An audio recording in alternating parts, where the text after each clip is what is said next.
Police are updating the multi-vehicle crash that left several people injured today. Let's listen in live right now. Hi, my name is Inspector Catherine Stevenson. I'll be giving an update on the collision that occurred today. So what I can tell you at this point is at 11:30 a.m. There was reports of a collision at the intersection of Keele and Shepherd. We know that there were 3 vehicles involved. Police arrived. There were several injured parties that were located. One of those injured parties is considered to be in life-threatening condition. The other parties are in non-life-threatening condition. Those parties were taken to hospital. What I can tell you at this point is that it's alleged that an officer attempted to stop a vehicle for speeding prior to this collision, and that vehicle had fled. The SIU has invoked their mandate. There's limited information I can give, but what I can say is that we are cooperating and support the SIU investigation. The man who is in critical condition in hospital, was that the person involved in this alleged chase with police, and is that vehicle that's flipped over upside down there? I'm sorry, I'm unable to comment. The SIU might be able to provide additional information in the following days. Was the chase called off at some point by police? Or did it continue into this intersection? Again, I'm sorry, I cannot comment because the SIU has invoked, but I anticipate that they will be providing information.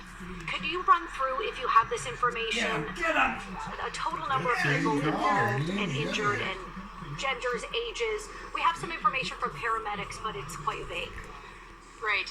What I can tell you is that in total, there were 6 injured parties that went to hospital, and one of those parties, as I mentioned, is in life-threatening condition, and the remaining 5 parties are in, at this point, non-life-threatening condition.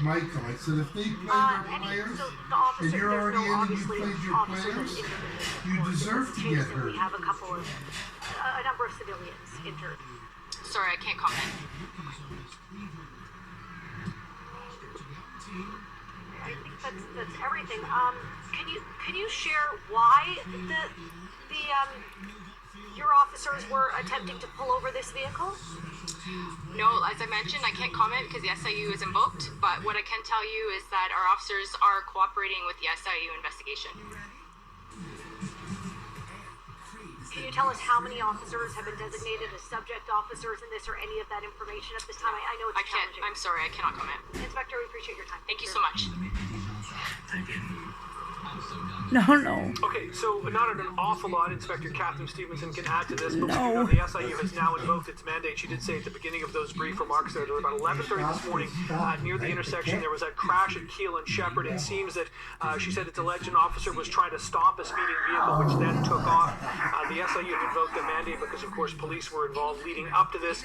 There is 1 man in critical condition in hospital and 5 other people in non-life-threatening condition in the hospital. You can hear our Christina Tenai there asking questions as to whether or not the man in critical condition may have been the person in that flipped over, burnt out SUV looking vehicle there. It's not sure if that's the vehicle or if that's the man who was in that vehicle. Again, the police are Toronto police are effectively saying now that because the SIU have taken over and invoked their mandate, that there is not much more that they can say. Perhaps we will get an update from the SIU this evening, or perhaps it will be tomorrow. Those things are relatively unpredictable, but we do know 1 man's in critical, 5 others are in non-life-threatening condition in the hospital after a fiery and violent crash at the intersection of Keele and Shepherd at about 11:30 this morning. We are, of course, continuing to follow that.